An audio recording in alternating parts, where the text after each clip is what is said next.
வெளிநாட்டுக்காரர்கள் ஆராதிக்கிற சபை. வெள்ளையர்கள் எல்லாம் உள்ள ஆலயத்துக்குள்ள ஆராதிச்சுட்டு இருந்திருக்காங்க. அப்போ அந்த இடத்துல ஒரு கருப்பு நிறத்தை சேர்ந்த ஒருவர் உள்ளே வந்திருக்கிறார்.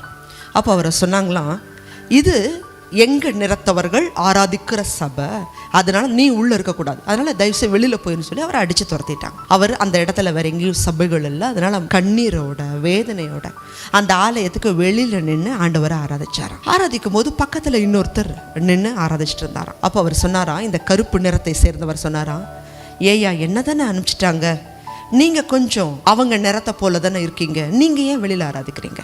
அப்போ அவர் சொன்னாராம், உன்னை அனுப்புறதுக்கு முன்னாடியே என்ன அனுப்பிச்சிட்டாங்கப்பா, என் பேர் தான் இயேசு கிறிஸ்துன்னு சொன்னாராம்.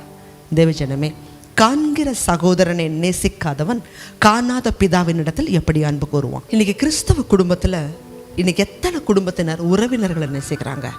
மாமியார், நாத்தனார், மச்சாண்டார், கொழுந்தனார், சொந்தம் பந்தம் எத்தனை பேருக்குள்ள பேசுறது இல்லை. எத்தனை மனக்கசப்போட ஆலயத்துக்குள்ள போறது, ஆலயத்துக்குள்ள திருவிருந்து எடுக்கிறது. உன் சகோதரனுக்கு உன் பேர்ல குறை உண்டுன்னு நீ நினைவு கூறுவாய், ஆனால் அதே இடத்துல காணிக்கை வச்சுட்டு போய் ஒப்புரவாயிட்டு வந்து காணிக்கையை செலுத்த, அப்பதான் அந்த காணிக்கையை அங்கீகரிப்பேன்னு ஆண்டவர் சொல்றாரு. கனி உள்ள வாழ்க்கையை தான் கர்த்தர் எதிர்பார்க்கிறார்.